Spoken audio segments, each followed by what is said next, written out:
masuk ke pembacaan kitab ya. Nah, saya perlu mengulang sedikit tentang pembahasan kemarin. Bahwasanya maudhu daripada ilmu mantik itu adalah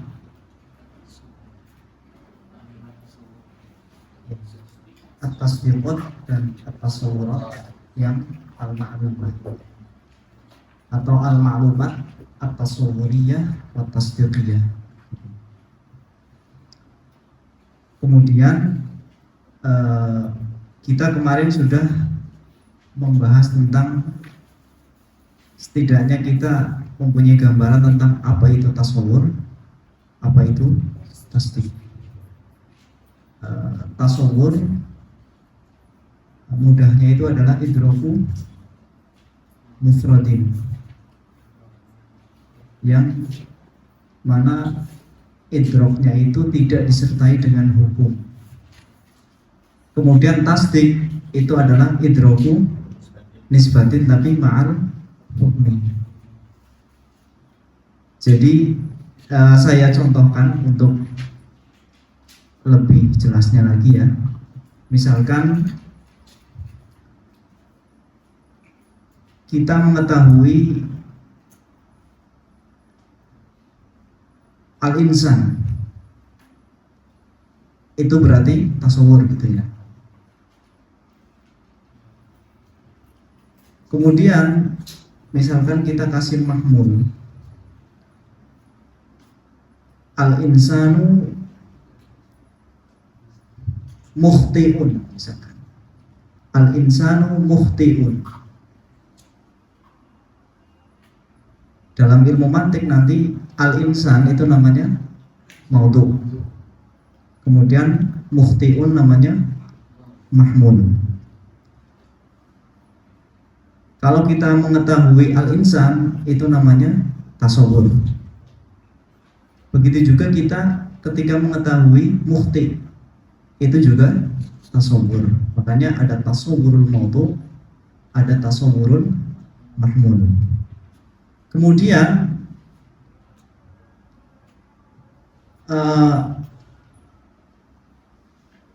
maudhu dan mahmul itu nanti akan mempunyai hubungan atau disebut dengan nisbah, yaitu subutul khata' lil insan. Itu namanya nisbah.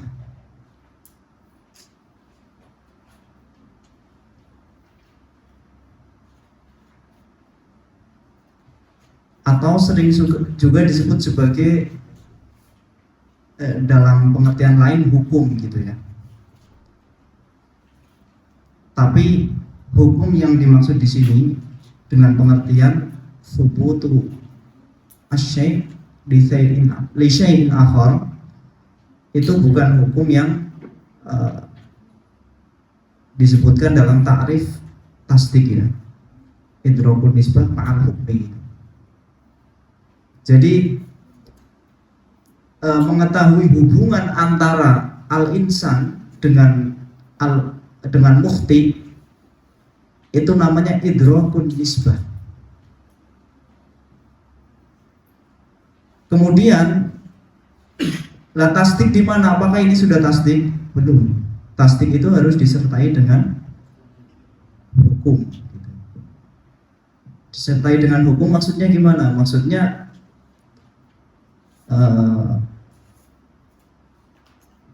ada keputusan gitu loh. Kalau kata-kata al-insanu mukhti'un, di situ kan kalau dalam istilah ilmu nahwu itu kan namanya jumlah khobariyah, atau dalam ilmu balaghah juga sama kan ya, namanya khobar, di mana khobar itu yahtamilu asid wal ghali. Jadi kata-kata al-insanu mukhti'un itu masih ada kemungkinan benar, mungkin juga salah. Artinya kalau kita memberikan keputusan bahwa itu benar, al-insanu mukhti'un, kemudian kita terima pernyataan itu namanya hukum. dengan pengertian lain. Jadi hukum itu eh, mempunyai dua pengertian ya. Pengertian pertama itu kita mengetahui hubungan antara maudhu dan mahmul, yaitu seperti dalam contoh berarti subutul khata' lil insan, itu bisa disebut sebagai hukum. Tapi dalam pengertian lain, hukum itu bukan hanya mengetahui subutul khata' lil insan, tapi isbatul khata' lil insan. Beda kan ya antara subutul khata' lil insan dan isbat. Kalau subut kan ya intinya ada hubungan gitu kan, entah hubungan itu kita terima atau enggak gitu kan. Tapi kalau sudah isbat berarti kita sudah menerima, bahkan kita sudah menetapkan hukum khata' kepada al-insan. Itu pengertian hukum yang kedua. Lah kalau kita ta'rif tasdik sebagai tasawwurun nisbah ma'al hukmi, berarti al-hukum yang dimaksud itu adalah pengertian yang kedua tadi, yang dimana isbat. Bisa difahami ya. Jadi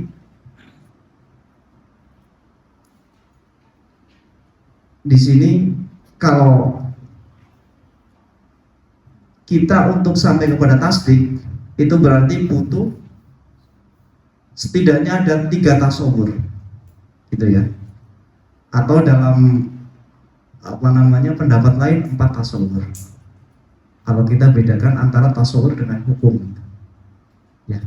Pokoknya di sini ada 3 tasawur. Pertama tasawurul maudhu al-insan tadi, apa itu manusia gitu. Kemudian tasawurul mufti pada contoh tadi gitu. Kemudian tasawwuru an-nisbah baina al-khata' wal insan. Nah setelah itu baru kalau kita yakini kebenarannya, atau kita yakini, atau setidaknya nggak harus yakin ya, tapi kita putuskan kebenarannya atau kita putuskan bahwa ini salah, itu namanya tasdik. Dalam satu pendapat ya, pendapat lain ya tasdik itu rangkaian semuanya. Jadi untuk masalah tasdik ini setidaknya ada 2 pendapat. Pertama adalah tadi dalam rangkaian tadi itu berarti yang terakhir itu namanya tasdik. Tapi dalam pendapat lain tasdik itu ya mulai dari tasawwur maudhu, kemudian tasawwur mahmul, kemudian tasawwur nisbah, kemudian sampai kepada keputusan tadi, atau yang sering disebut sebagai ilqa atau intiza. Oke. Jadi seperti itu ya antara tasawur dan tasdik. Kalau kemarin kita hanya menyinggung sebagian saja mengenai tasdik bahwa dia itu adalah idrakun nisbah ma'al hukum. Jadi sekarang diperinci lagi bahwa dalam proses idrakun nisbah ma'al hukum itu setidaknya ada 3 idrak atau 3 tasawur atau 4 tasawur lah ala al-qaul gitu. Nah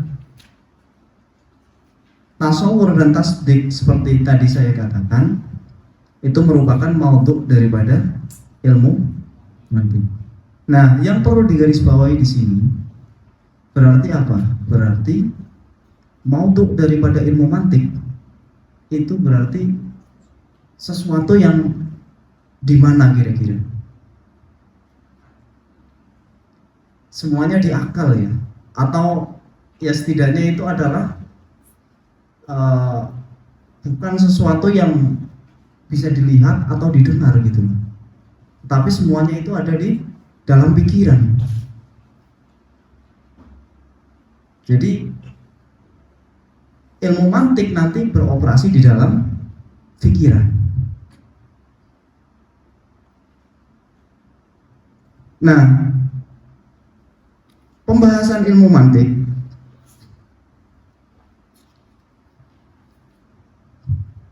biasanya itu para ulama membaginya menjadi dua, karena tadi melihat maudhu'nya itu ada tasawur, ada tasdik, maka kemudian pembahasan ilmu ini itu juga dibagi menjadi dua bagian.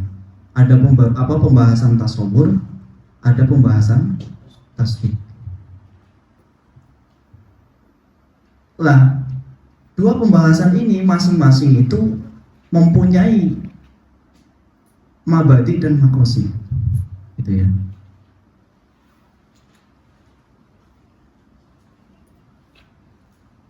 Makosid itu berarti tujuan intinya, gitu ya. Kalau mabadi berarti sesuatu yang dibutuhkan untuk sampai kepada tujuan inti.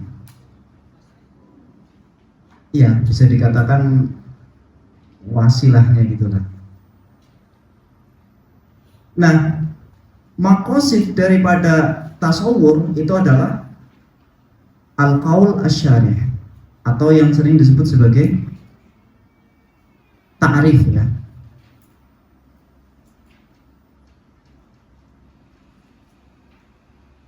Kemudian makosid daripada tasdik itu adalah al-qiyas. Jadi yang inti berarti bahas apa? Tasawur dan ta'rif dan qiyas. Namun kita tidak mungkin bisa sampai kepada ta'rif kecuali kita harus mengetahui al-kulliyat al-khams.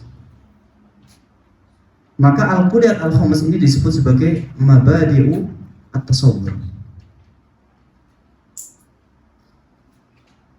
karena dia itu menjadi bahan daripada ta'rif. Ta'rif itu harus menggunakan lafal-lafal yang kulli, gitu ya. Nah, lafal kulli itu nanti akan ada dikategorikan menjadi 5, gitu.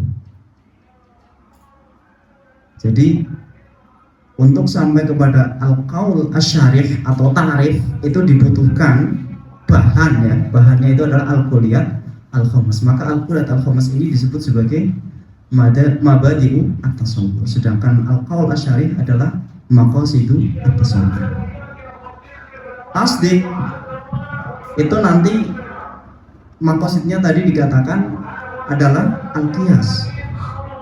Qiyas itu juga mempunyai bahan, karena qiyas itu nanti setidaknya membutuhkan 2 tasdik. Karena qiyas itu kan nanti dalam pengertiannya itu adalah qaulun mu'allaf, gitu loh. Sebuah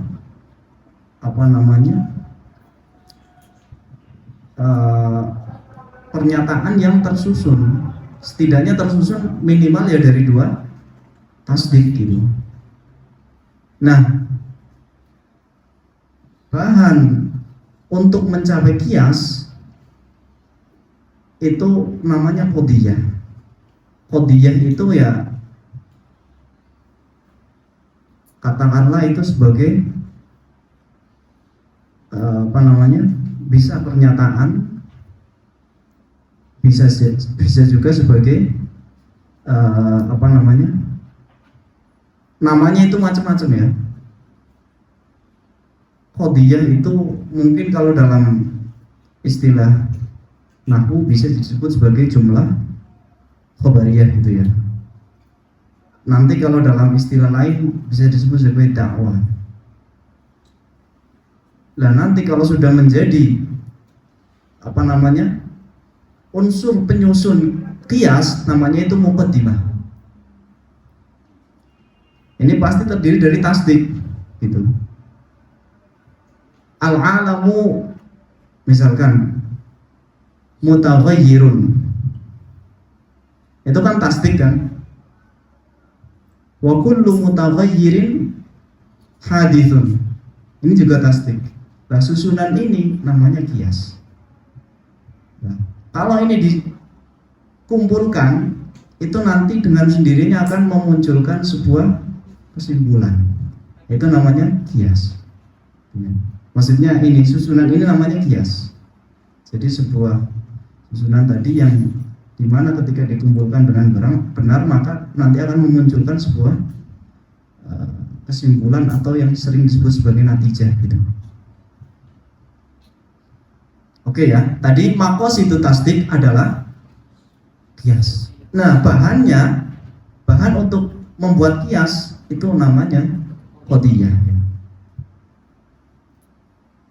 Atau nanti jadinya muqaddimah gitu loh. Cuma pembahasannya nanti akan dibahas di dalam qadiyah. Berarti qadiyah itu merupakan mabadi tasdik ya.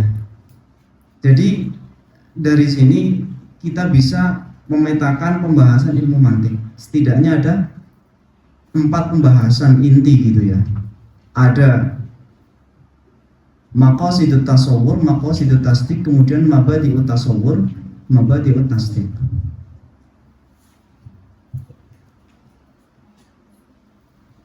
Nah, kemudian nanti kias ini itu nanti akan mempunyai macam-macam pembagian. Jadi kias itu kan tadi kan ada bahannya kan namanya qadiyah, atau kalau kita sudah menyusunnya sebagai sebuah kias itu disebut sebagai muqaddimah. Lah muqaddimahnya itu nanti dia itu kebenarannya itu seperti apa gitu. Kan ada sebuah muqaddimah atau qadiyah yang kebenarannya itu bersifat pasti, artinya yakiniah gitu loh. Ada juga yang sifatnya itu dhonni, ada yang qat'i, ada yang dhonni,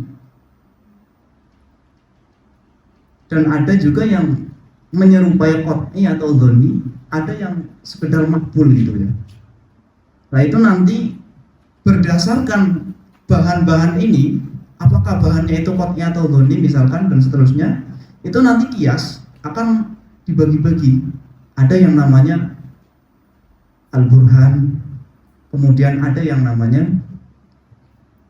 al-jadal, ada al-khotobah misalkan, kemudian asy-syi'r, kemudian ada al-mughalatah atau safsatohnya. Jadi pembahasannya kalau misalkan kias kita bagi menjadi 5 bagian ini, kemudian kita jadikan pembahasan masing-masing satu, berarti pembahasannya nanti menjadi 8.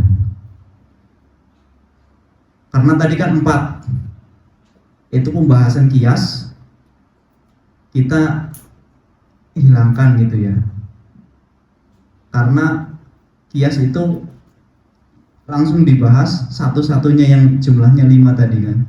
Jadi 5 ditambah 3 jadi 8. Atau bisa juga kita tambahkan langsung 4 tambah 5 berarti 9. Setidaknya ada 9 pembahasan. Bisa, karena kias itu juga mempunyai pembahasan tersendiri gitu loh.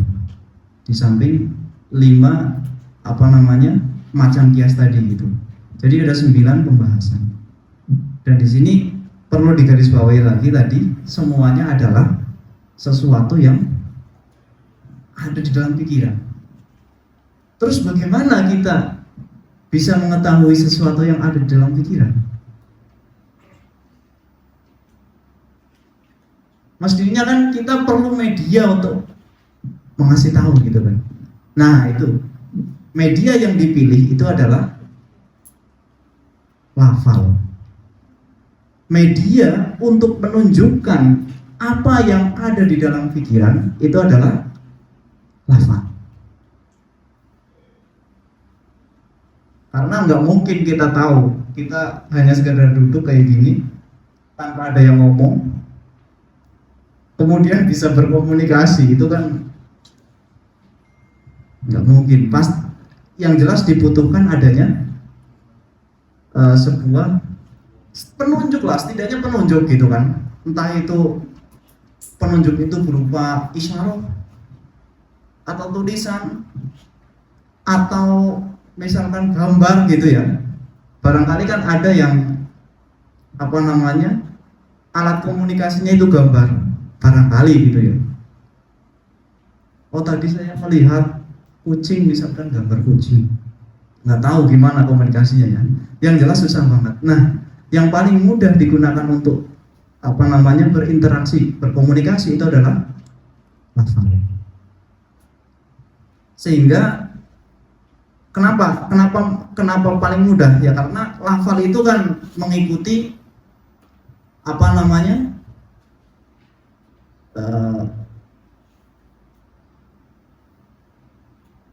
bernafas itu kan sesuatu yang doruri bagi manusia kan.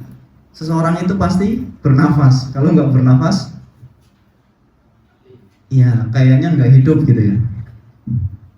Bernafas. Nah, ketika kita sembari bernafas, kita bisa mengeluarkan sebuah suara. Kemudian suara itu diatur, sehingga kemudian memunculkan sebuah kalimat, di mana kalimat itu adalah lafal yang bermakna gitu kan. Ketika disusun menjadi jumlah, jadi kemudian bisa digunakan untuk menyampaikan sebuah pikiran atau gagasan gitu kan. Nah dari situ maka lafal dipilih sebagai alat untuk menunjukkan pikiran. Itu alasan pertama. Alasan kedua, lafal itu juga lebih apa namanya relatif lebih luas cakupannya. Kalau sekarang alat komunikasi itu menggunakan isyarat misalkan, ya kalau misalkan yang ditunjukkan itu memang bisa diisyarai, bisa ditunjuk gitu. Kalau tidak, misalkan yang mau ditunjukkan itu adalah sebuah perasaan, itu kan nggak bisa nunjuknya gimana gitu kan. Nah, tapi kalau menggunakan lafal itu bisa diungkap, bisa ditunjukkan gitu loh dengan ucapan. Terus lagi, lafal itu juga lebih mundobit, lebih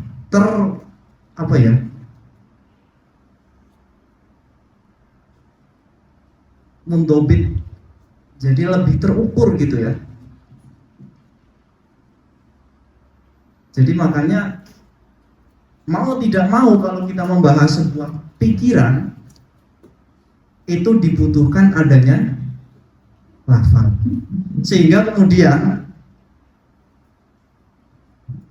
sebelum membahas tentang pikiran itu, yaitu tasawur dan tasdik, baik makosidnya maupun mabadiknya, perlu adanya pembahasan tentang lafal sebagai media, gitu ya. Makanya yang dibahas pertama di sini dalam kitab adalah pembahasan lafal. Gitu. Jadi kalau kita tambahkan berarti setidaknya ada 10 pembahasan dalam ilmu mantik, gitu ya. Kan tadi 9, 4 ditambah 5. Kemudian tambah satu lagi yaitu pembahasan lafal. Pembahasan lafal itu nanti apa namanya?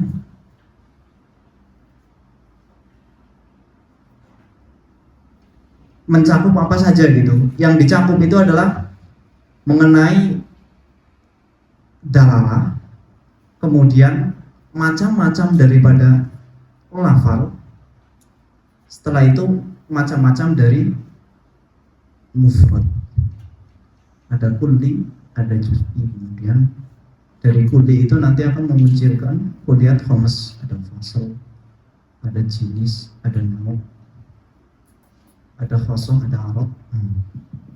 Nah, ketika sudah sampai kepada kulliyat khomes, nanti langsung bisa dijadikan sebagai bahan untuk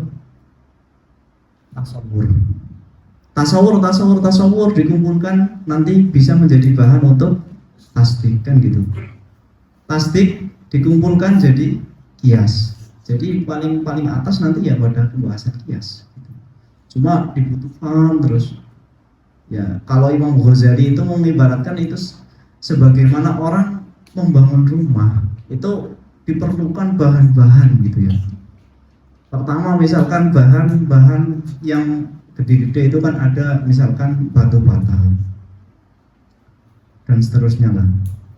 Bahan-bahan intilah batu bata sendiri itu kan terbuat dari ada tanah, ada air, gitu kan.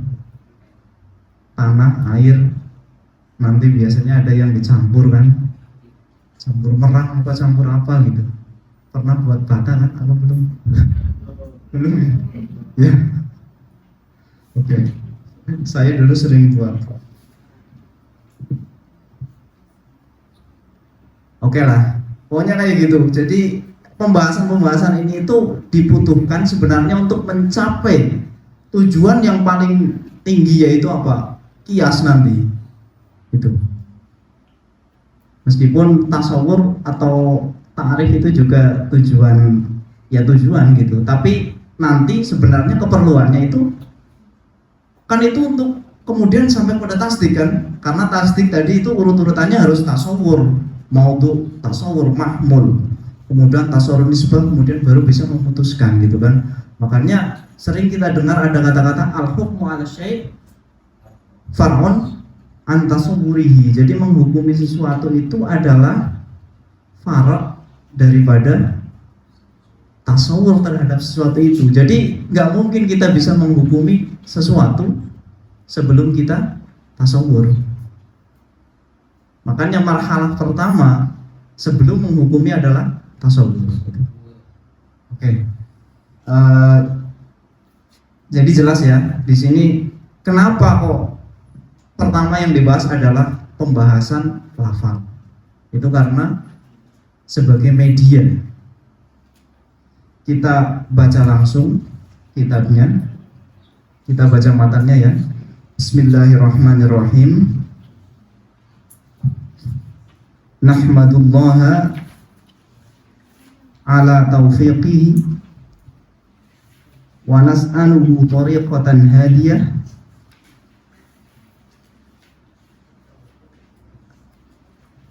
dalam sebagian naskah sebagaimana dijelaskan di syarah itu, wa nas'aluhu hidayah tariqih wa nusalli ala sayyidina Muhammadin wa idratihi ajma'in. Amma ba'du. Ya, ini khutbah ya.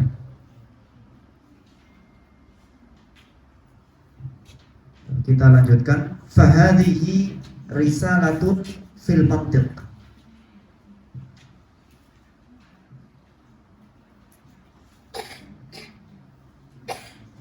Fahadhihi risalatun fil mantiq. Ini kalau kita membahas secara detail sebenarnya ada pembahasan mengenai kata-kata hadhihi. Hadhihi itu isyarah, isim isyarah. Kembalinya kemana? Apakah ke sesuatu yang maksus atau yang tidak maksus? Secara asal kan harusnya musyar ilaih itu kan sesuatu yang ya memang bisa diisyarahi gitu. Berarti sesuatu yang bisa dilihat setidaknya. Cuma di sini itu bisa setidaknya dua kemungkinan.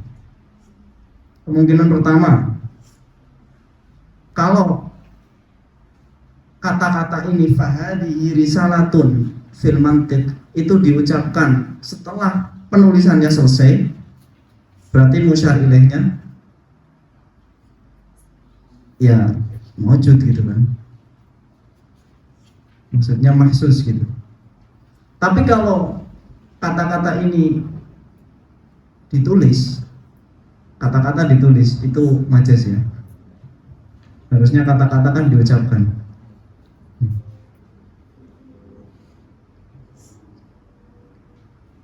Kalau sebelum nulis kemudian pertama mengatakan fahadhihi risalatun, itu berarti isyarahnya ke sesuatu yang ada di dalam akal atau dalam pikiran gitu ya. Makanya di sini fahadihi di ai al-alfadul dhihniyah gitu ya. Al-makhsusatu ad-dalatu ala ma'aniha al-makhsusah.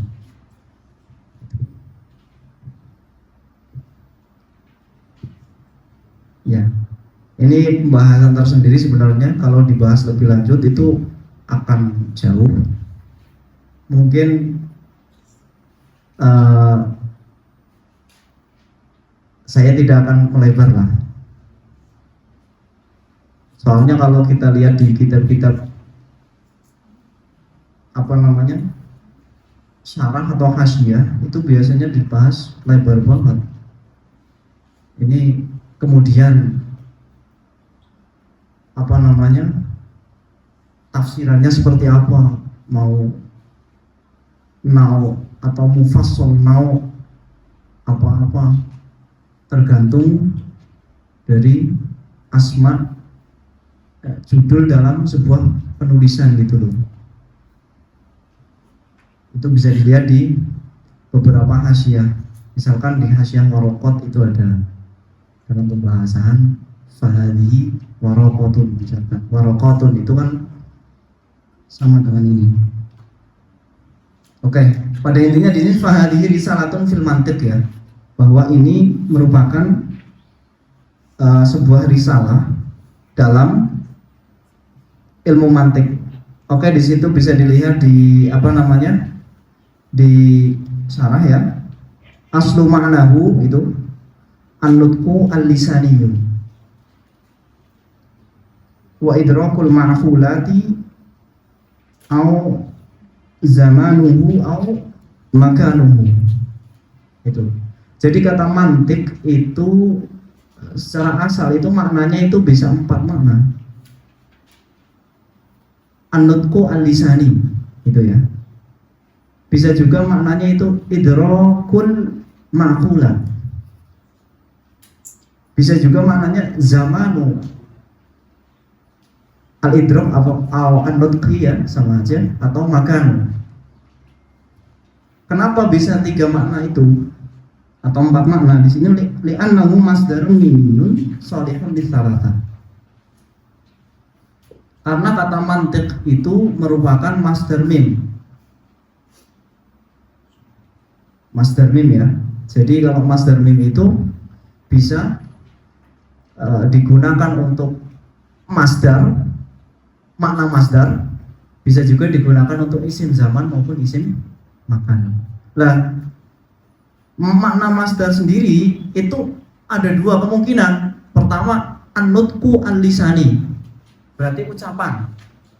Mantik itu bisa berarti ucapan gitu ya. Bisa juga idrakul ma'qulat, berarti pikiran.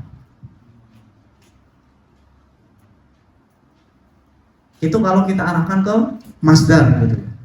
Kalau isim zaman berarti zamanu an-nutqi. Kalau isim makan zamanu makanu nutqi gitu. Jadi kata an-nutqu itu bisa berarti ucapan, bisa juga kalau masdar ya bisa berarti ucapan, bisa juga diartikan sebagai pikiran, idrakul ma'qulat.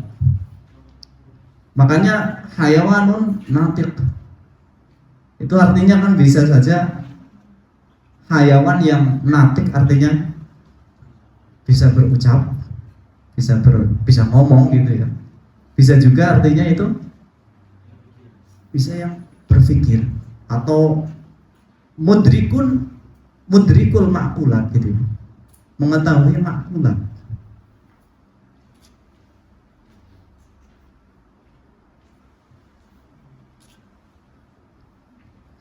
Itu singkatnya. Kalau mau dibahas lagi ya apa benar itu masdar mim misalkan. Katanya masdar mim itu harusnya wazannya maf'alun. Kok di sini mantikun gitu. Maf'ilun. Yaitu bisa dibahas. Soalnya kalau di sini kan ini penjelasannya Syekh Muhammad Ailis ya. Sedangkan Syekh Muhammad Ailis sendiri dalam syarah kitab Maksud misalkan Halul Ma'qud ya. Beliau itu menyatakan ya kalau masdar itu harusnya masdar mim loh, wazannya maf'al.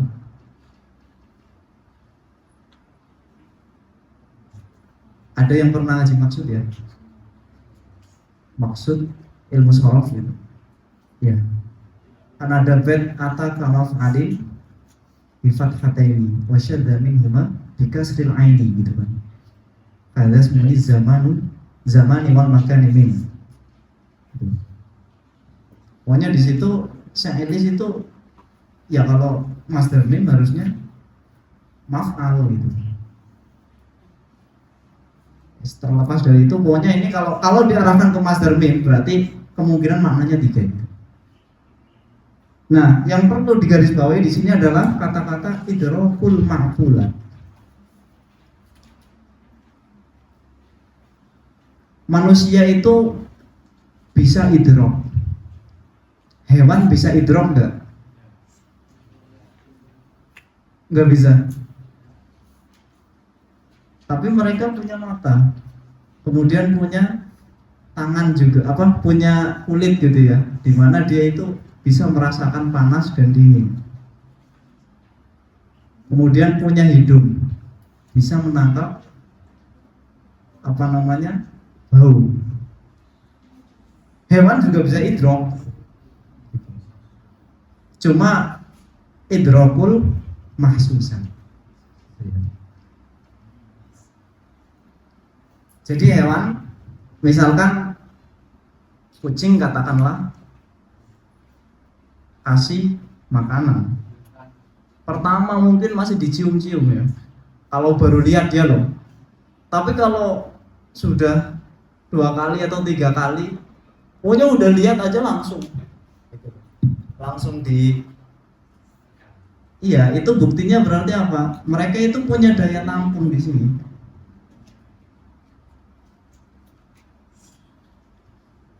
Manusia juga punya gitu kan. Bahkan manusia lebih dari hanya sekedar menampung, bahkan bisa mengolah gitu loh. Kalau hewan tidak, misalkan ini, kalau hewan itu nggak bisa kemudian menampung sebuah gambaran yang ada di luar kemudian dioperasikan di dalam pikiran, itu nggak bisa. Misal hewan kucing misalkan melihat ada kuda, kemudian melihat burung, mereka itu nggak bisa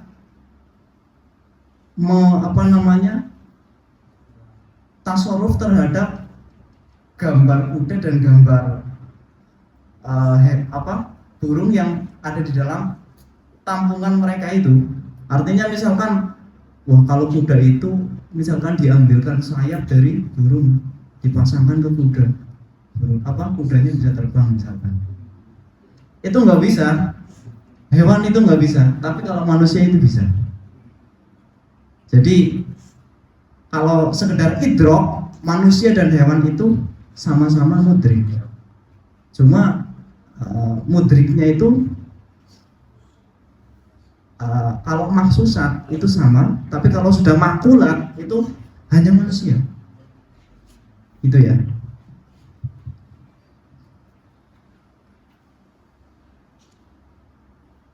Lah kalau sudah sampai ke makulat, sebenarnya kalau makulat dengan arti yang tetap itu lebih dari sekedar tadi gambaran, misalkan ada kuda, ada burung diambil sayapnya diterapkan ke kuda, itu lebih dari itu.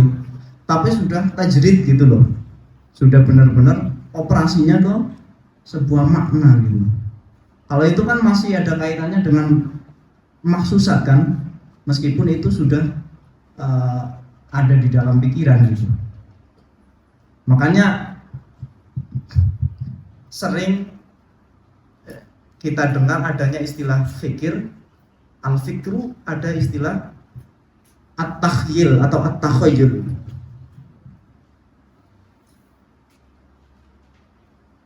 Berkhayal, tapi ya berkhayal maksudnya nggak tahu ya berkhayal itu mafhumnya apa dalam bahasa Indonesia, tapi kalau dalam bahasa Arab at-takhayyul atau at-takhyil itu harokatun nafsi fil mahsusat. Jadi punya gambaran seperti tadi persis lah pokoknya. Ada kuda, ada burung, burung punya sayap, kuda nggak ada sayap. Kita ambilkan sayapnya burung kepada kuda, atau kita ganti kepala kuda dengan kepala burung. Nah, itu kan harokatun nafsi kan, fil mahsusat. Itu namanya tahyil. Lah kalau al-fikr itu harokatun nafsi fil ma'qulat, jadi sudah tajrid. Misalkan kita melihat seseorang, kita bisa mentajrid, oh dia manusia berarti apa? Hayawan, natik, itu kan sudah tajrid banget itu. Nah operasi di situ itu namanya al-fikr. Makanya dalam pengertian lain al-fikru itu, kalau kemarin kan kita ta'rif tartibu umurin ma'lumah lil wusul atau lit tawassul ila umurin majhulah. Dalam pengertian lain juga bisa ta'rif dengan harokatu an-nafsi fil ma'qulat gitu. Oke. Itu maksudnya idrakul ma'qulat ya. Jadi di sini kayak hubungan antara an-nutku dan idrakul ma'qulat itu ya kayak penunjuk dan yang ditunjuk gitu kan.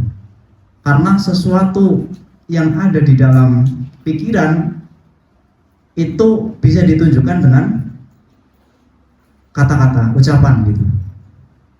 Kemudian sesuatu yang diucap itu bisa ditunjukkan dengan tulisan, kan gitu.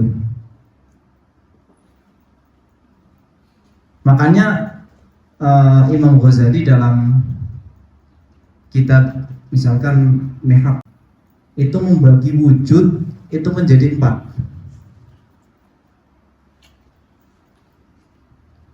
Pertama, wujudun fil a'yan, wujud di a'yan ini gitu. Kemudian wujudun fil adhan, berarti wujud yang ada di dalam pikiran. Kemudian wujudun fil lisan, ada wujudun fil banan. Banan itu jari ya, artinya tulisan gitu loh. Jadi sesuatu yang ada ditangkap dengan panca indera, misalkan itu mahsusat, berarti kan bisa ditangkap dengan panca indera. Kemudian hal itu ada di dalam pikiran. Kemudian pikiran itu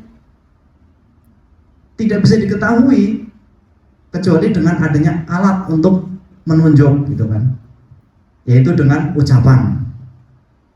Meskipun ada alat-alat lain, tapi yang paling mundobit dan paling mudah seperti tadi saya jelaskan itu adalah ucapan. Kemudian sesuatu yang terucap, sesuatu yang diucapkan lafal itu bisa ditunjukkan dengan tulisan. Makanya ada sesuatu yang wujud fil a'yan, fil adhan, kemudian fil lisan dan banan. Itu. Oke, kita lanjutkan. Tadi pengertian mantik secara bahasa itu ya. Kemudian tsumma nukila, kita masih di dalam syarah itu, tsumma nukila lil qawaidil makhsusati allati ta'simu mura'atuha adh-dhihna 'anil khata'i fi fikrihi. Kemudian dinukil atau artinya itu digeser.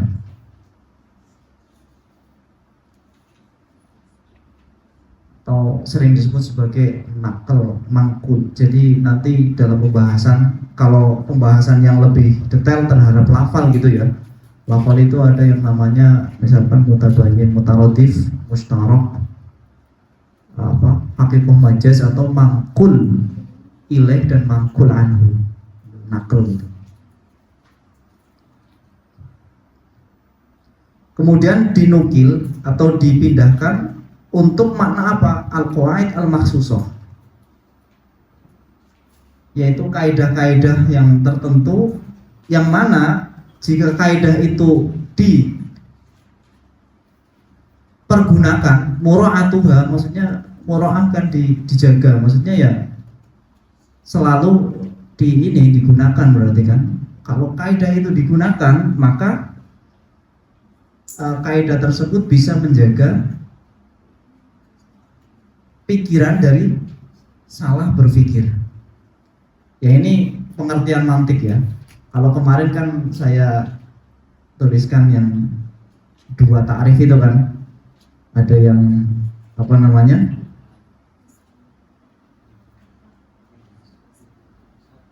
apa, tasawurat, ya al-maklumah ya, min haitsu gitu kan.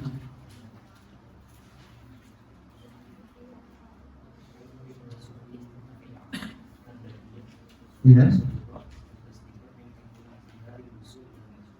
ya, min haitsu naf'uha, min haitsu naf'uha. Jadi di situ meskipun haitsu itu isim, naf'u itu juga isim, berarti kalau isim digabungkan jadi mudhof ilaih gitu kan. Cuma lafal haitsu itu termasuk isim yang wajib mudhof kepada jumlah gitu kan. Wa alzamu idhofatan ilal jumal haitsu wa idh wa iyu wa nawan yuhtamal gitu kalau artinya. Jadi haitsu, nah masalahnya itu seringnya lafal haitsu itu sering kita temukan idhofahnya ke mufrad gitu, bukan ke jumlah. Kayak naf'uha itu kan mufrad ya kan. Nah ini gimana? Ya ditakwil gitu. Nakwilnya gimana ya? Ditakdirkan gitu. Berarti di situ aslinya naf'uha maujudun gitu. Jadi naf'uha sebagai mubtada, maujud sebagai khobarnya, tapi dibuang. Makanya di situ min haitsu naf'uha dirofakan gitu. Oke. Iya, itu pengertian daripada mantik seperti kemarin. Sebenarnya tidak terlalu beda dengan ini ya. Cuma di sini yang ini tuh ta'rif yang lebih dekat ke ta'rif yang samroh kemarin, yang ghayah itu, yang rosem ya. Iya. Karena di sini ada kata-kata taksimu mura'atuha adzinna 'anil khata' fi fikrihi. Nah, kemudian di sini ditunjukkan korelasinya gitu loh, antara makna pertama dengan makna kedua, lintas didiha an-nutqa wal idroka gitu. Karena kaidah ini itu bisa menguatkan al-idrok dan an-nutq, yaitu menguatkan sebuah, ya katakanlah pikiran lah dan ucapan. Karena kalau pikirannya kuat, ya biasanya ucapannya juga kuat gitu.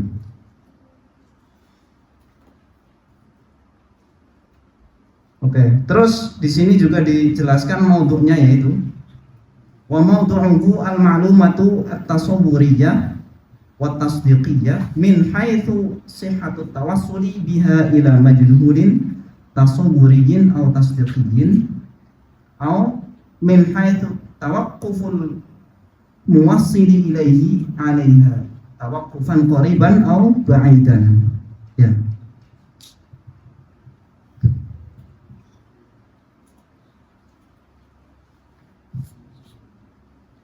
Jadi al-maklumat itu kan bentuk sifat isim maf'ul dari kata alima ya, ilmu gitu, al-maklumat. Nah, ilmu di sini itu yang mana? Yang seperti kemarin itu. Ilmu itu kan karena penggunaan kata ilmu itu banyak sekali pengertiannya gitu. Ada ilmu itu yang seperti kemarin itu mutlaqul idrak gitu. baik idrakul mufrad maupun idrakul nisbah. Artinya kata ilmu itu mencakup tasawur dan tasdik. Terus dalam penggunaan lain, kata ilmu itu menjadi sangat ketat. Misalkan penggunaan yang biasa dipakai dalam ilmu kalam, misalkan. Ilmu itu apa? Ilmu ya idrakun jazimun mutabiqun lil waqi' nasyi'un an dalil, misalkan. Ilmu itu ya harus ya yakin gitu. Qat'i itu ilmu. Kalau nggak sampai qat'i, nggak 100% benar, kebenarannya nggak 100%, berarti nggak ilmu. Itu dalam penggunaan lain. Tapi bukan yang dimaksudkan di sini ya. Karena di sini kata-kata al-ma'lumah itu maksudnya mencakup ya bisa al-ma'lumah ilman yakinian atau al-ma'lumah yang maksudnya al-madnunah bisa gitu. Atau al-ma'lumah di sini itu bukan yakin, bukan dzon, tapi apa? Jahal murakkab. Bisa saja. Jahal murakkab berarti apa? Ya dia itu jazim, idraknya jazim gitu loh. Jazim berarti udah susah digeser gitu kan. Karena sudah jazim kan berarti kan sudah digeser. Tapi ghairu mutabiq lil waqi' gitu kan. Tidak sesuai dengan waqi' berarti jadinya jahal murakkab. Jadi kata-kata maklumah di sini mencakup itu gitu loh. Itu kalau yang tasdiqiyah.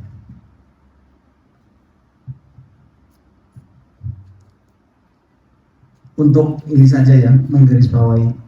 Jadi kata ilmu itu tadi penggunaannya itu macam-macam. Bisa ilmu itu idrak secara mutlak, sebagaimana pengertian ilmu di dalam ilmu mantik ini yang sering kita sebut. Kemudian kita bagi menjadi tasawur dan tasdik, itu kan mutlakun idrak. Tapi dalam ilmu lain penggunaannya itu berbeda lagi pengertiannya gitu.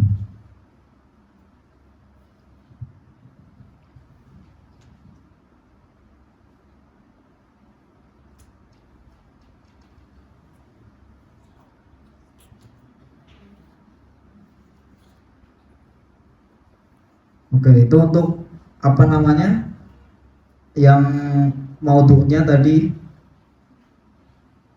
itu ada keterangannya di dalam tahqiq ya, itu lumayan panjang dan itu lumayan bagus sih. Tapi kita lewati nanti kalau misalkan ada yang apa namanya belum terlalu jelas bisa ditanyakan. Kemudian faedahnya, sebagaimana kemarin itu kan faedahnya itu untuk menjaga pikiran dari kesalahan. Nah di sini wa faidatu al-ihtirazu 'anil khata' fil fikri gitu ya. Oke, ini 3 mabda yang kemarin sebenarnya sudah disinggung, tapi di sini ya kita bisa jadikan pegangan di sini ya. Jadi di sini meskipun redaksinya sedikit berbeda, tapi ya maksudnya sama gitu. Cuma di sini memang yang disebutkan dalam takrif itu hanya takrif yang birasm. Oke, kita lanjutkan ya pembahasannya. Fahadhihi risalatun fil mantiqi awradna fiha ma yajibu istihdaruhu liman yabtadi'u fi syai'in min al-ulum. Jadi risalah dalam mantik ini itu sengaja disampaikan oleh musannif di sini. Bukan sengaja disampaikan. Di dalamnya itu musannif menyampaikan sesuatu yang wajib dikuasai dan dihadirkan oleh seorang mubtadi dalam sebuah ilmu. Seorang yang mubtadi berarti orang yang mengawali ilmu gitu loh. Mengawali ilmu maksudnya apa? Al-ulum di sini maksudnya adalah ya fan itu atau masail itu. Nah ini kan sekali lagi di sini kata ilmu di sini juga pengertiannya beda dengan yang tadi lagi. Al-ulum kan jamaknya ilmu. Nah ilmu di sini yang dimaksud apa? Di sini kita lihat di tafsirannya itu di syarah Ail Qawaid Al-Mudawwanah Ghairil Mantiq. Berarti kan kan kaidah-kaidah yang dibukukan selain mantik, berarti ya mencakup ilmu-ilmu yang entah itu ilmu nahwu, shorof, itu ilmu-ilmu alat ataupun ilmu maqasid seperti fikih, kemudian tauhid, tasawuf dan lainnya gitu ya. Jadi kata ilmu di sini artinya adalah kaidah. Kaidah itu apa? Kaidah itu ya masalah yang kuliah. Kalau masalah itu kan oke ya, ini memang perlu kayaknya perlu dijelaskan masalah seperti kemarin itu. Masalah itu matlubun khobariyun yubarhanu alaihi fil ilmi. Kemarin saya katakan matlubun khobari itu maksudnya ya sebuah jumlah khobari atau pernyataan lah mudah. Yang yubarhanu berarti burhan itu kan dalil gitu ya. Yubarhanu berarti yudallal, sudah diberi dalil atau bukti dalam ilmu tertentu, itu namanya masalah. Nah kalau masalah sifatnya itu kuliah, itu namanya kaidah gitu. Masalah kok kuliah, artinya cakupannya banyak gitu, itu jadinya kaidah. Baik masalah maupun kaidah itu sering menjadi pengertian daripada ilmu. Jadi ilmu itu kadang-kadang maknanya itu adalah masalah. Saya mempelajari ilmu nahwu misalkan, maksudnya apa? Mempelajari masalah nahwu. Saya mempelajari ilmu nahwu bisa diartikan mempelajari kaidah. Tapi bisa juga ilmu itu artinya bukan masalahnya. Kalau masalah kan bisa saja itu ada di dalam kitab kan. Kita ngomong ini kitab ilmu mantik, oh berarti ilmu itu masalah kan. Ini kitab ilmu mantik, masalah. Tapi kadang kemudian pengertian itu bisa meningkat, bukan hanya sekedar masalah tapi idrokul masalah. Iya, jadi sudah ada kaitannya dengan, misalkan kalau memang dituangkan dengan tulisan berarti sudah ada pembacanya gitu, di mana pembaca itu sudah memahami gitu. Jadinya idrokul masalah. Itu bisa juga disebut sebagai ilmu. Nah kalau nanti naik lagi menjadi malakah, karena saking seringnya berinteraksi dengan masalah tadi, sehingga kemudian masalah itu sudah mendarah daging. Jadi kayak kita baca Fatihah lah, dulu mungkin awal-awal kita ada lah proses menghafal kan, meskipun mungkin nggak kerasa ya karena dari kecil gitu kan, tapi dulu ya pasti ada proses menghafal. Tapi kalau sekarang ya baca Fatihah udah nggak mikir kan, sudah malakah gitu, wudhu atau melakukan sholat dalam kondisi normal ya kita nggak perlu mikir kan ketika sholat, maksudnya gerakan-gerakannya itu nggak perlu mikir lagi karena sudah menjadi malakah gitu. Kenapa ya? Karena sering gitu. Maka kata ilmu dari makna lainnya gitu ya, tadi kan ada yang pertama itu ada mutlaqul idrok misalkan, ada ilmu yang kemudian dipersempit lagi, ada idrokun jazimun mutabiqun bil waqi' nasyun an dalil. Tapi ada juga yang di situ mencakup, kalau di dalam mantik itu mutlaqul idrok, di mana di situ yang mencakup ilmu yakin, kemudian udzon, kemudian jahl murakkab kan gitu masuk gitu. Tapi dalam pengertian lain, penggunaan lain, ilmu itu bisa artinya itu masail atau qawaid gitu. Bisa juga artinya itu idrakul qawaid. Idrakul qawaid ya. Berarti apa? Kalau idrakul qawaid berarti tasawur apa tasdik? Masalah itu kan matlubun khobari. Matlub khobari itu jumlah khobariyah. Kalau idrakul jumlah berarti tasdik ya. Ya, berarti idrak di sini artinya tasdik gitu. Karena apa? Yang mudroknya itu adalah masalah. Di mana masalah itu matlubun khobariyun yubarhanu alaihi fil ilm. Meskipun nanti untuk sampai kepada idrak terhadap matlub khobari ini juga perlu idrak terhadap juznya kan. Karena matlub khobari jumlah itu kan ada juznya, ada mahkum alaihnya, ada mahkum bihnya, atau ada maudhu, ada mahmulnya. Ya pokoknya kayak tadi lah prosesnya gitu. Tapi kalau sudah kita ngomong idrakul masalah berarti ya di situ sudah tasdik gitu.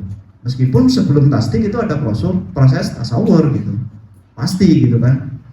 Nah bisa juga ilmu itu artinya itu bukan hanya sekedar idrak, bukan juga masalah, bukan idrok, tapi sudah malakah gitu. Itu untuk tingkatan yang paling tinggi gitu. Oke. Jadi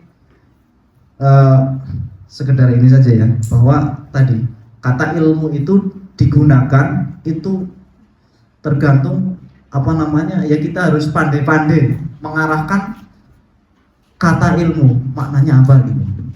Oke.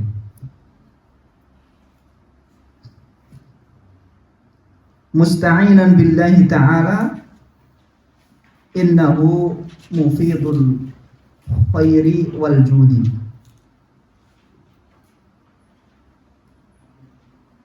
Yaitu ada apa? Pernyataan dari Imam Ghazali yang menarik, itu perlu digarisbawahi juga. Qala Hujjatul Islam yang di halaman 42 itu.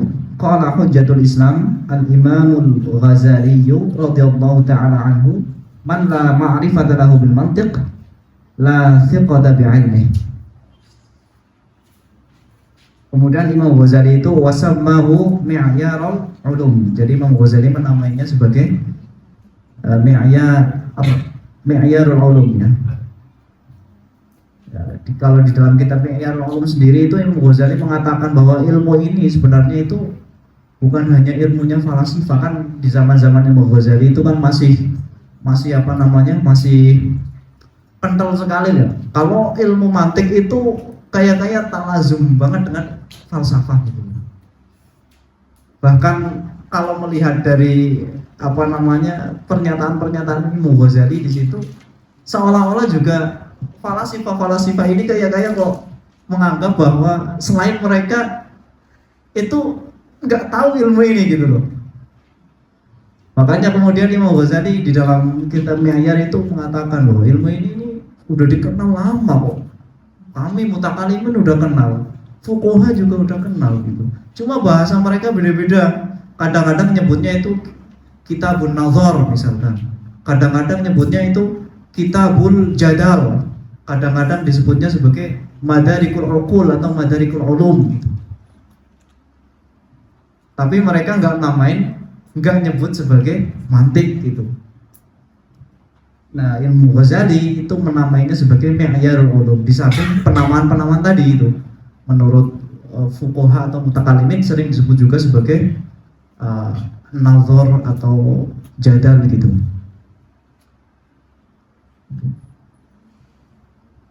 Dan nama lain seperti yang kemarin saya sebutkan, ada Ra'isul Ulum, ada Khadimul Ulum kan.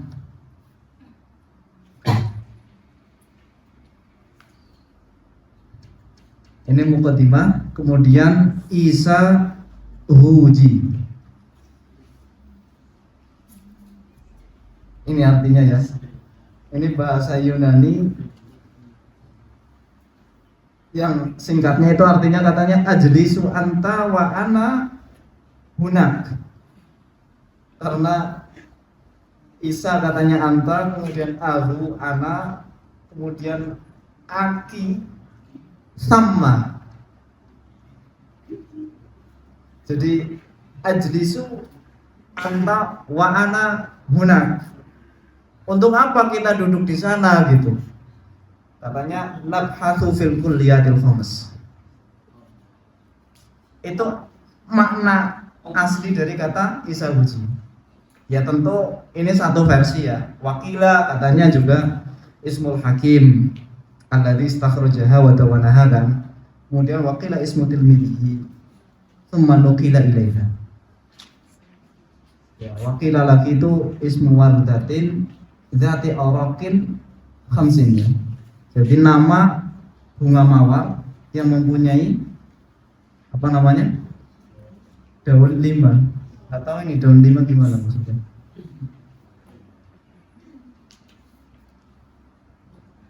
Oke lah, terlepas dari itu, pokoknya isabuji itu ya aslinya bahasa Yunani, entah itu dari versi pertama, versi kedua, atau versi ketiga atau keempat. Yang jelas pada perkembangannya kemudian dikenal sebagai apa? Kalau isabuji itu artinya ya kuliah homes gitu. Kulihat homas berarti hanya mukaddimah daripada tasawur. Cuma dalam kenyataannya dalam kitab ini itu bukan hanya itu yang dibahas. Dalam kitab ini itu dibahas semua, baik tasawur maupun tasdik, baik maqasidnya maupun mabadiknya gitu. Jadi jangan salah, meskipun di sini namanya isabuji di mana biasanya erat kaitannya dengan al-kulliyat al-khamas. Itu bukan berarti kitab ini hanya bahas al-kulliyat al-khamas, tapi bahas ya bisa dikatakan keseluruhan pembahasan atau pokok bahasan ilmu mantik. Kemudian mabhatsud dalalah. Kita langsung masuk ke dalalah. Al-lafdhu ad-dal bil wad'i yadullu ala tamami ma wudi'a lahu bil mutabaqah wa ala juz'ihi bit tadammuni in kana lahu juz'un wa ala ma yulazimuhu fil dhihni bil iltizami. Contohnya kal insani fa innahu yadullu ala al hayawanin natiqi bil mutabaqah wa ala ahadihima bit tadammuni wa ala qabil al ilmi wa san'atil kitabati bil iltizami. Oke. Kita masuk pembahasan dilalah atau dalalah, di mana ini merupakan pembahasan lafal.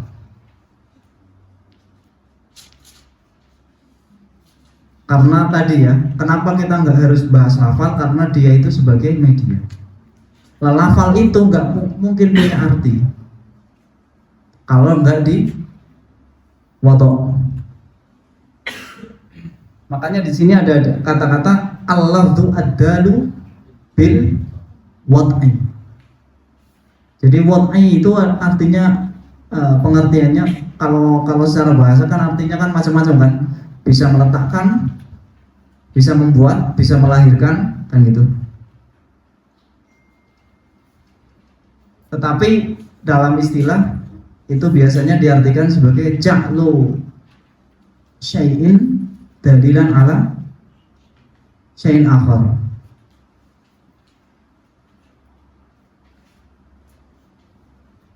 Jadi menjadikan sesuatu sebagai penunjuk, sebagai penunjuk terhadap sesuatu lain. Misalkan apa? Misalkan menjadikan papan tulisan atau papan arah ya sebagai penunjuk mata angin, timur, barat, selatan, utara gitu misalkan. Itu kan menjadikan itu sebagai penunjukan, atau kita menjadikan lampu hijau sebagai penunjuk jalan. Kalau merah berhenti gitu. Itu namanya wad'u. Jadi menjadikan sesuatu berarti kalau kita contohkan dengan lampu merah tadi, menjadikan merah, nyalanya lampu merah sebagai penunjuk sesuatu lain. Sesuatu lain itu adalah jalan. Berhenti.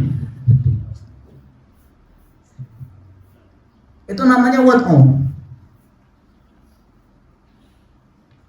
Lah nanti yang dijadikan itu kan bisa berupa ucapan, bisa selain ucapan, gitu kan? Lah yang kita bahas di sini adalah yang dijadikan penunjuk itu adalah ucapan atau lafal.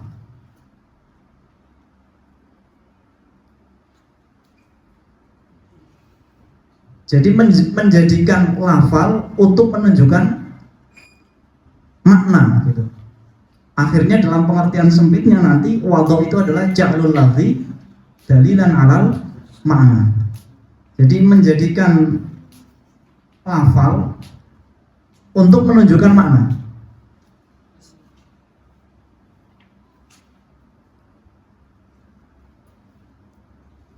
Lah kalau lafal itu sudah dijadikan atau sudah ada campur tangan dijadikan sebagai penunjuk, itu otomatis dengan sendirinya lafal itu akan bisa menunjukkan, kan gitu.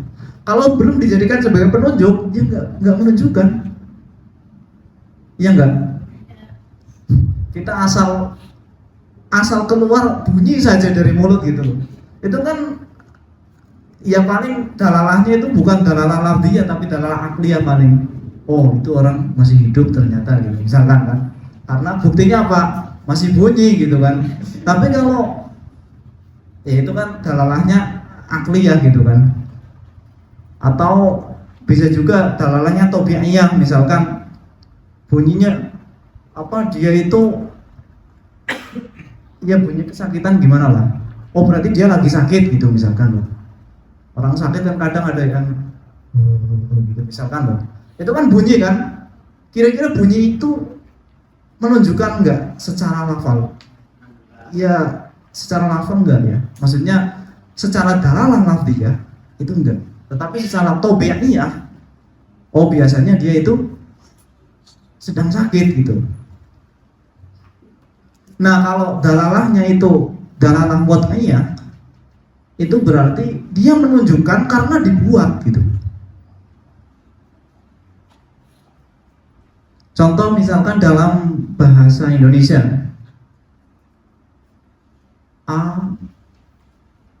air misalkan. Nah, air itu kan sebenarnya kumpulan dari potongan-potongan bunyi kan, a, i, r gitu. Itu dijadikan sebagai penunjuk penunjuk ini misalkan. Nah ini itu namanya wad'u, menjadikan sebuah potongan-potongan suara atau lafal lah sebenarnya untuk menunjukkan sesuatu makna.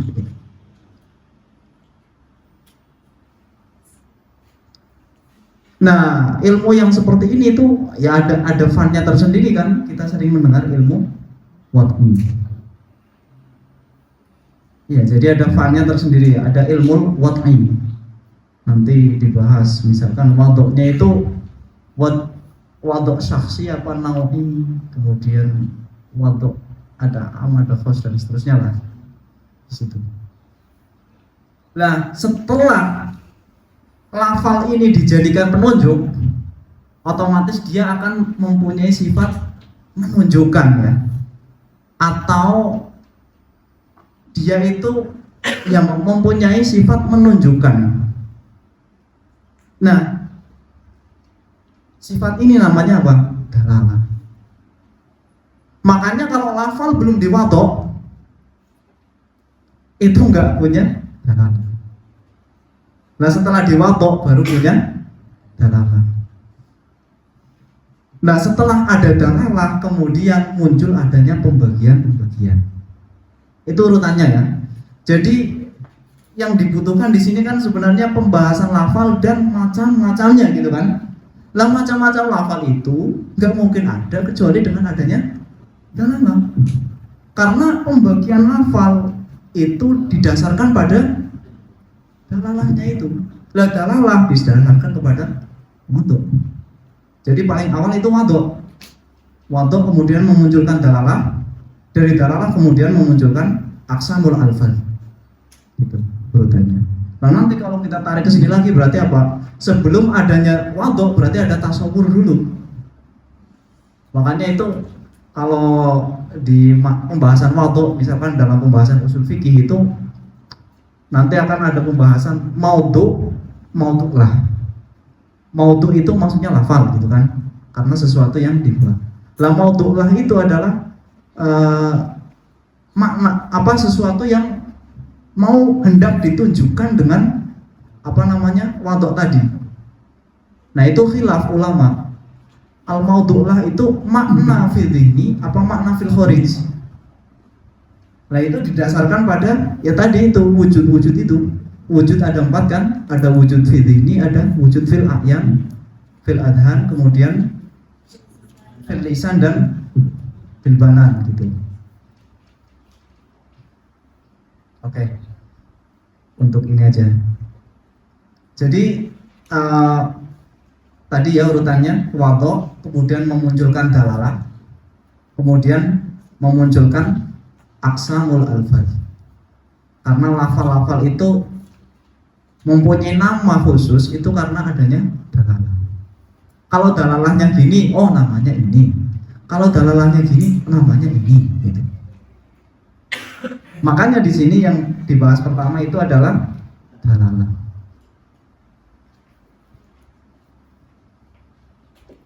Al-lafdhu ad-dalu bil wad'i, lafal yang dal berarti dia itu mempunyai sifat dalalah.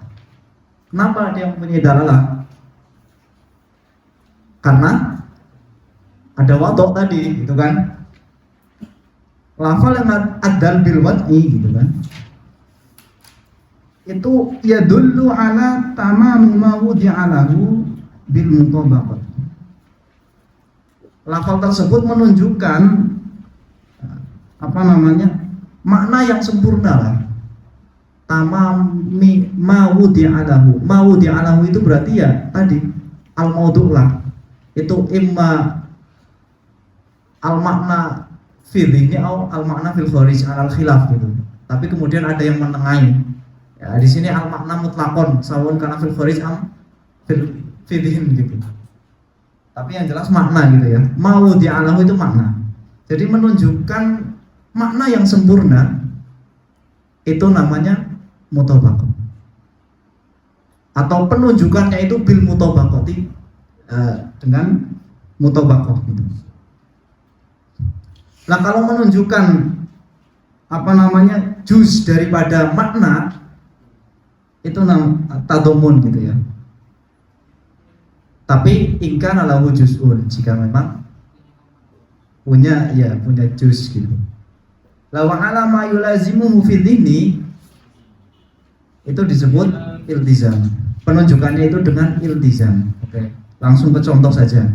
Contoh daripada mutabaqah, tadammun dan iltizam. Jadi dalalah itu ada dalalah mutabaqah, kemudian tadammun dan al-iltizam. Jadi kalau penunjukannya itu terhadap makna secara sempurna berarti mutabaqah. Kalau juz berarti tadammun.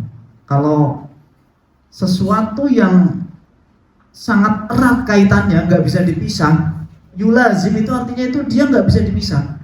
Tapi bukan termasuk juz ataupun bukan sesuatu itu gitu loh.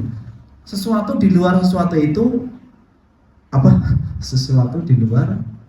Jadi sesuatu lain di luar sebuah makna tapi mempunyai kaitan sangat erat. Misalkan kayak antara benda dan bayangan itu kan kayak nggak bisa dipisahkan, itu namanya talazum. Nah, kalau menunjukkan itu namanya dalalah iltizam. Dalalah iltizam. Contoh langsung di sini seperti al-insan. Kata al-insan jika digunakan jika menunjukkan ya di sini kata-kata jika menunjukkan makna sempurna berarti apa? Al hayawan an-natik, itu namanya dalalatul mutabaqah. Kalau menunjukkan hanya an-natik saja atau al hayawan saja, itu dalalahnya namanya dalalatul at-tadammun. Kalau yang ditunjuk itu misalkan kata insan kok menunjukkan makna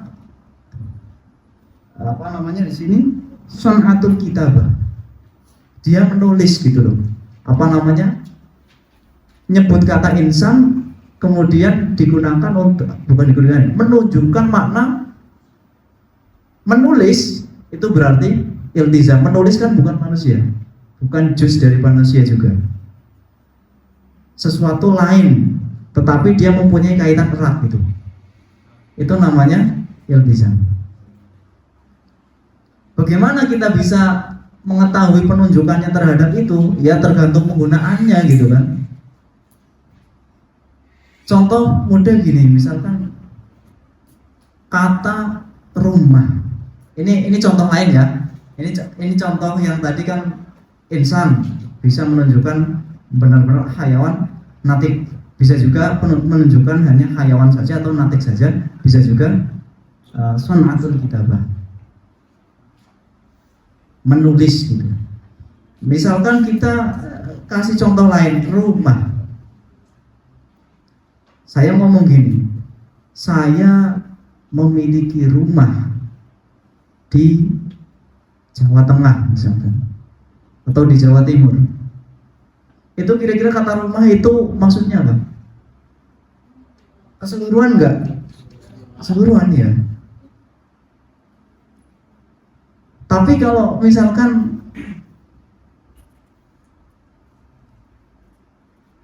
ditanya, kamu lagi di mana? Saya di rumah. Kata rumah itu kira-kira menunjukkan keseluruhan apa sebagian? Sebagian kan, paling dia di pojoknya aja. Kalau di pojok itu kan ya hanya bagian dari rumah kan, bukan rumah yang terdiri dari semuanya gitu, enggak kan? Masa manusia masuk rumah kemudian benar-benar ini kan enggak kan? Ya itu namanya tadammun gitu loh. Kemudian bisa juga iltizam, atau contoh lagi tadammun misalkan ya bisa tadi kamu di rumah, atau ada orang ditanya mau kemana, saya mau benerin rumah, padahal yang dibenerin itu cuma atapnya gitu kan, bisa saja. Berarti di situ kata rumah maksudnya apa? Atap rumah atau sebagian dari rumah gitu kan. Nah itu namanya tadammun.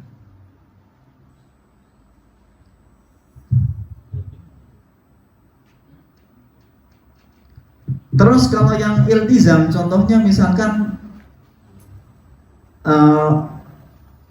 yaitu ngomong atap rumah. Kira-kira bisa dipastikan nggak kalau atap rumah itu pasti ada temboknya? Masa atap doang gitu kan? Pastinya ada temboknya lah. Di bawah tembok ada pondasinya gitu kan. Yaitu iltizam lah, penunjukan kata atap untuk makna tembok gitu loh.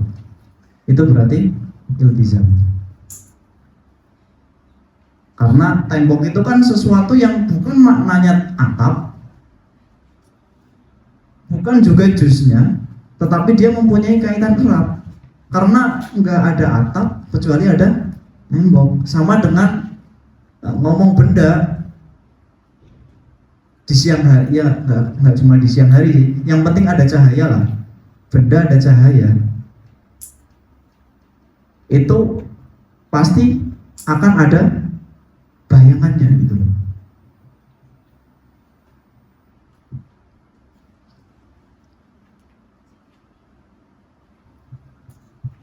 Oke, ini masalah dalalah ya.